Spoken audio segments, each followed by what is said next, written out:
The Trump administration says it wants to shine a light on how colleges decide who gets in and who doesn't. The president is expected to sign an executive order today directing Education Secretary Linda McMahon to revamp a federal database. The system tracks everything from tuition costs to financial aid to who gets admitted and why. That move comes after the Supreme Court banned the use of race as a factor in college admissions. The White House says there's currently still too little data to tell whether universities are complying. Trump to require universities to hand over admissions data on race. President Donald Trump is expected to sign a directive on Thursday mandating that universities provide admissions data to prove that they are not implementing affirmative action policies, White House Secretary Leavitt said on X. Leavitt did not disclose the criteria that administration will use to determine whether schools are practicing race-conscious admissions. It comes after Ivy League universities Columbia and Brown last month reached settlements that required them to release information about applicants' race in addition to test scores and academic performance after they went back and forth with the Trump administration for months over federal funding. The settlements have stoked debates about academic freedom and the role of government institutions in higher education. I helped draft one of the first affirmative action plans in the country for colleges, UCLA. That was back 67. It wasn't just me, it was a bunch of us. But we carefully considered and debated what has gone on today. And we warned everybody who was thinking something differently that you had to make affirmative action race neutral. That if you did not, eventually it was going to come back and bite you in the ass and bite badly. Early 1970s, you had some colored folk up at UC Berkeley who were trying to get into medical school. They collaborated with the school, Bakke and some other people, to set things up so they would not have to deal with a race-neutral affirmative action because they did not like the militancy of the people that were coming in under such programs. So they put in place a recitation that the University of California played off, and that became affirmative action for the next half century, and it locked everything into a poisonous position where it is quite race conscious the way it had been done. Now, this is a consequence. He's got his political party, and a lot of people are against, saying, hey, they don't give us this benefit. Why should we get held back? Well, the standard that we actually wanted applied was the exact same standard that was being applied to star athletes.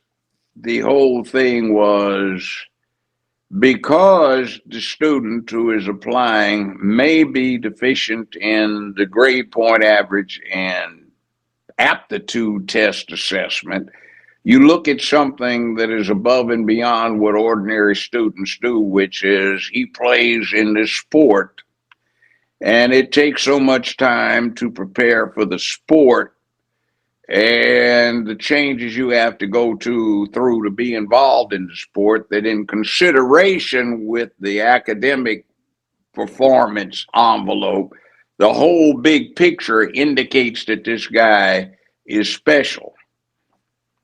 Well, that changed to you have to have in so many of this color and so many of that color just to be fair. That became race conscious. And what the old affirmative action thing looked like was just exactly what Justice Robert wrote in his opinion about the matter about 2.5 years ago. So this is a consequence. We predicted this, and it's come to fruition. It's nothing personal. It's just black folk even knew it wasn't going to work back when, but nobody listened. You just listened to some assholes who had a personal gain in it and couldn't make the standard of even the other factors that indicated the ability to succeed because they wanted to party, be lazy, get high, deal with the frat sorority thing, and go out and have a good time instead of focusing on getting their acts together when they were in college or in high school. Well, now sometimes you could be a good student, but just don't do well on test scores. That's too damn bad because the world is based on that. And the other thing is find something else to do. Or go out and bust your ass in high school about trying to do something for your community. You know that little part about what are your extracurricular activities, and in your essay you submit why we should consider putting you in this institution? That's what you use that for. Okay. But And the other thing too, you go into grad school. You've been working 25, 30 hours a week to support yourself while some other little boule somebody over here has got mama and dada taking care of you, and you've got a money in the bank. They put it in a checking account for you so you can go out and dress well, eat well, party well, drive well, and you don't have anything holding you back from putting your full time into academia. You look pretty bad on a grad school application compared to somebody that had some kids to support and or had to work 25, 35, 40 hours a week to get through and still did all right on the grades and aptitude test. It's a difference. well, I think for me, and I get it to where, legally you don't want to lead with race base. However, when it comes to these Ivy League universities, and they always been so white, over 90% white, we're talking about poor versus rich, the well off versus middle class or lower class. And if you grew up in a poor community or urban area where the school systems were not up to par, or maybe your parents couldn't afford extracurricular activities for you to have an advantage like the upper class and wealthy children, right, who are in that tax bracket. So when you talk about affirmative action, which by the way always benefited white women, but when you bring in affirmative action, you're doing it to diversify, and it's like, okay, this is a bright student, even though they came from a poor family, may not score well on SATs. The LSAT and all that Wait, other I'm sorry, stuff, can you hear they me now? should have been talking about it around the kitchen table instead of the who's screwing the preacher. Sometimes you don't. Here's what the problem is. I get what you're saying. In other words, there's a special category of people who gets favored. Yeah, that's the way it was set up with these institutions. You took the blue blood families and they were paying the tab because they contributed heavily to the endowments. They paid for the schools. So they wanted their kids educated by these institutions of academic excellence. That was the name of the game. But you see, Harvard, Yale, Princeton, and all these other places, they also educated a lot of black folk back when they had segregation, separate but equal. The southern state, Alabama, Georgia, Mississippi, Arkansas, they wouldn't send black students or allow colored or Negro students to attend their universities like Ole Miss in Mississippi. So they would fund and pay the full ride for a black student to go to Harvard. And see, Harvard, Yale, Princeton, these kind of schools, they tried to get me. I asked them when they were trying to recruit me why they wanted somebody like me. They said, well, we are the source of leadership for the United States and a great deal of the rest of the world. We want the future leaders to understand each other. So we want the white elite to meet the black, the Mexican, the South American, the Asian elite So you all get to know each other, so you will be able to call on each other and network when you get in a position to actually do something.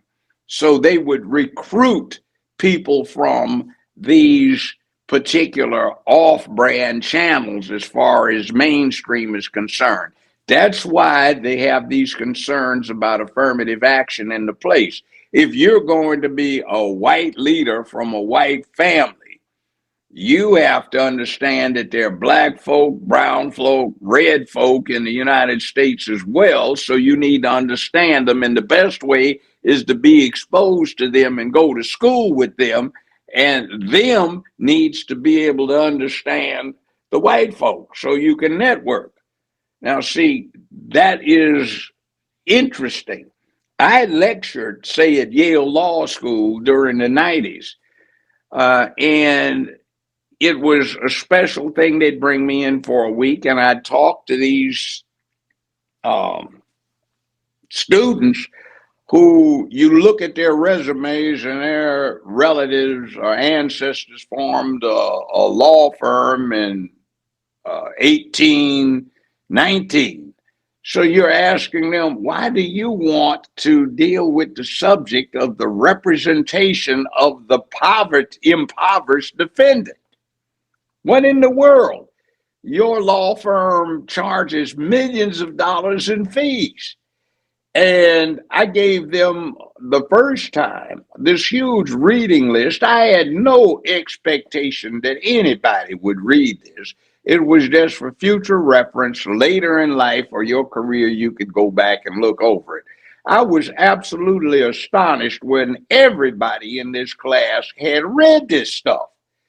And I asked them the first time, I said, why are you guys interested in representing indigent defendants? Well, Judge, our firm has a policy of helping the public and reaching out, and we do pro bono work. So I want to be the best damn pro bono defense lawyer I could be just because excellence is expected in my family. So they had read all of these books and they were closely questioning me on some very relevant, pointed questions about the representation of indigent defendants. And it was good stuff. And I'd wished that real practitioners who were appearing in front of me would have these questions or this interest. They didn't, but these guys did. And they were workaholics. They would work 40, 50 hours a week, have a good time too, and be on top of this. And I taught as an adjunct professor at other law schools, and I'm looking at the difference. There's a huge difference. So these guys that come from these families, the families represent excellence. They bust their asses to do what they're supposed to do. Some of them are lazy, but most of them are the exact opposite. They have this workaholic thing in them that you do not find in your typical alternative student. So I said, wow, these guys are impressive. I actually did not have to compromise on what I was talking about because they'd read it and gone out and expanded the stuff before you had this click on link bit with your cell phone or go on Google or online. They didn't have that then. You had to do hard copy, wet your finger and thumb the pages or finger the pages. I mean, it's nothing wrong with the advanced technology we have now, but I get what you're saying. So basically you're saying is, that's fine that he's taking the, race-based admissions out of the universities. And if you are Black and poor, then there's still no excuse on why you can't achieve high test scores that is needed or high academic grades that is needed to get into a Brown, Yale, or Harvard or any Ivy League. I didn't say I agree with it. I understand why it's being done. And 55 years ago, myself and some other people warned that this was going to be the ultimate consequences. They insisted on this. I'm Black, so I'm done, so I deserve. No, you just can't come in with that. You have to show. You don't get on the football team because you just happen to be black, or the basketball team just because you're black. You have to show you can do it. So the idea But is don't hold back what I can do because I'm black. but do you agree what Trump is doing I to understand eliminate why he's doing it. It's to a eliminate political race thing. to eliminate race base? Well, I understand why he's doing it, and it's consistent with the state of the law as it is right now. So, in that case, following the law, that's what he needs to do. But what I would offer is to why it is particularly of consequence to these Ivy League schools like Harvard, Yale, Princeton, etc., is because they have this policy of developing leadership, which means that if you're going to be a leader, you have to know and be known by everybody else who will be in this leadership category. And if you want to be an institution of leadership, you can't be concerned with what the leadership looks like. But That's what they're doing and why they are particularly let a me ask you target. this. So let me ask you this. When you eliminate the race base out of the college admissions, does it help or harm Black American students?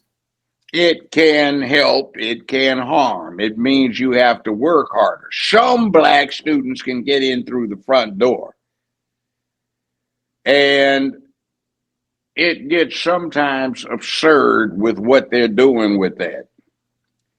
See, there are a lot of things that are also inquired, and it's like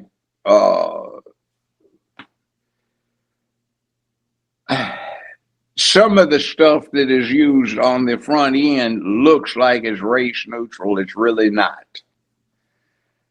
Like getting extra credit for attending college courses when you were in high school. A B counts as 5.0 instead of a 3.0, and an A is 6.0 rather than 4.0. It's called advanced placement. And when you have an advanced placement situation at some universities, they come up not with 4.0 being straight A's, they come up with 5.4, 5.6, because they've had different opportunities, but nobody talks about that. So there are some horrible things that go on. And the other thing is, too, some people get so caught up in the concept of being victims that they forget this. There is no white supremacist sitting on the other side of the kitchen table. So instead of sitting at the kitchen table, working with their child, learning with their child to stay one step ahead of the kid in geometry, math, trigonometry, or some kind of science or history or whatever, they're too busy trying to run around and waste time. And they don't know. So a lot of things go into this equation, and it is not realistic to expect that somebody's going to try to make up for what you didn't do raising your child. Let me add this into this conversation.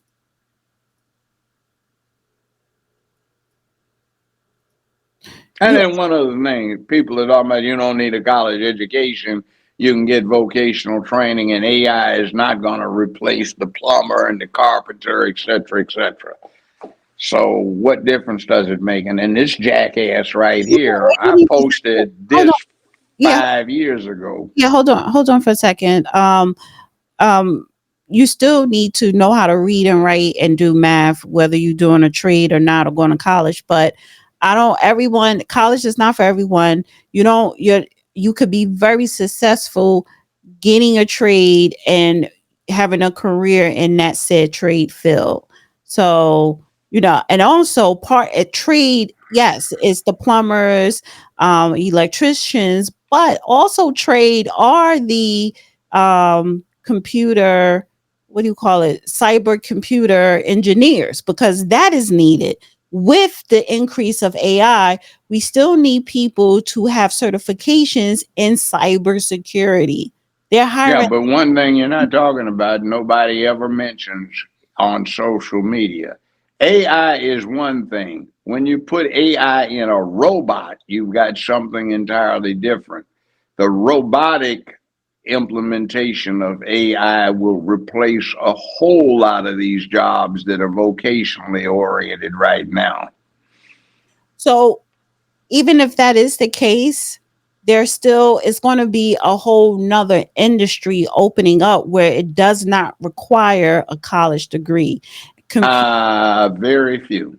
No, not very few, because a lot of these guys who do go to college, let's say they major in cybersecurity or computer science or computer engineering, they never graduate because you really just need certifications. That's what, Yeah. let me finish. That is what corporations and the Jamie Dimons and all these CEOs of these tech companies and corporations, they're looking if you have certifications. The college degree is if you want to be a manager. So again, that is some form of trade, having a certification in a demanding field. So But you one missed the door point of closes, what the another one opens up. but you missed the point of what the college education is about. It's not learning a particularized skill or how to do something. What the college education is about is getting a person accustomed to being critical, analytical, reasonable, rational, logical, and detached in their So thinking, okay, so I don't. and being able to hold on, independently accomplish a task. That's what the college education is about, and why often people get a job in a field that they did not major in. It's just, what did you learn in terms of being able to self start, being able to go above and beyond? That's what the college education was about. The college education was about being exposed to many things so you became a Renaissance man or a woman where you knew a lot about a lot of things and you saw the big picture that you could fit whatever it was you chose to do inside that big picture and in context. That's not what they do right now. And the whole purpose of the college education has gone to hell. That's why in the Army, the Air Force, the Navy, the Exactly. You Marine just made Corps, my you have an officer who's supposed to be college educated, not so he can do the tasks that the sergeants do, but so he can see the big picture and play chess rather than checkers. But you made my point, because you just said the majors, the when you go to the Marines or the Navy, the guys that are in charge, upper management, those are the college educated, not the soldiers, sort of say, unless they choose to go to college. But let me just throw that in there too, because you, first of all, to be able to, college do not prepare you to think critical. You should be learning that in high school. But you don't. That's the Well, wait. point. See, Let me that's what college was let me for, is critical let me thinking. That's the finish. whole purpose of the education. I agree with you there. But again, what they're teaching right now in colleges is totally different from what how they used to teach. And the same with high school and junior high. So I don't sit up here. I look at it. Do you have a plan? You know, what is your plan? A lot of people don't have a plan. A lot of people are in college and still don't have a plan. A lot of people have college degrees and even masters and don't have a plan. And they're still unhappy. They're still not making any type of money. So all that critical thinking, you ain't thinking straight, or you don't have common sense. So again, I don't knock certifications. I have one, and I also have a college degree, but I've always made more money outside of what I went to college for. Well, see, I always put it this way: nothing wrong with the vocational aspect of things. I hire people, or hired people when I was in that business that had that. But it would be best to have the college and the vocational exposure so you could do both, something to earn a living with temporarily and something to move yourself above and beyond. It's that thing that transferred humanity from the Dark Ages to enlightenment. It was called the Renaissance. And it was seen in Greco Roman society where they looked beyond the obvious and started contemplating the hidden and the subtle, that humanity advances. And not everybody can do that. And just because you have the college education does not mean that you will do it. Just like giving somebody training as an officer cadet through ROTC, senior ROTC, or West Point, or Annapolis, or the Air Force Academy does not guarantee that you'll wind up a general officer or an admiral, but it certainly is a very helpful prerequisite for those who have the aptitude to get there. See, you have to start talking about potential. You don't know what somebody's going to be like 25, 35, 50 years downstream in time from when they're 20 something years old. But you have to develop that cadre of people. Now, the problem with focusing so much on just vocational stuff is not AI. AI won't replace them. But there's this thing called robotics. And when you combine AI with a robot that's ambulatory, that is not subject to being plugged in, it can get up and move around. Terminator, so to speak. You've got a problem with what happens when you combine AI with robotics. Right now, they can make a robot that can do damn near anything. You can walk it around, it can even look human. But what's up here in the robot is a different kind of thing. When you put AI up there in that robot that is ambulatory, you can make a good mechanic out of that. You can make a good doggone carpenter out of that. You can do all kinds of other things that quickly ramp up into what are we going to do as humanity when we build and construct and program stuff to take over a lot of these tasks that we have been doing. You see, right now in America, that's the problem with the criminal justice system. It's not there just to control crime. It's there to control surplus labor that has been made obsolete by industrial technology and computerization. So what do you do with it? It's surplus. You do what you do with any other surplus. You warehouse it. But the warehouse is called a jail, not a warehouse or a grain silo. The subsidy is still there. Instead of paying somebody to not grow this crop, you pay them to stay out of the job market. You send them an assistance check. You cut back production instead of planting more soy when you have a glut.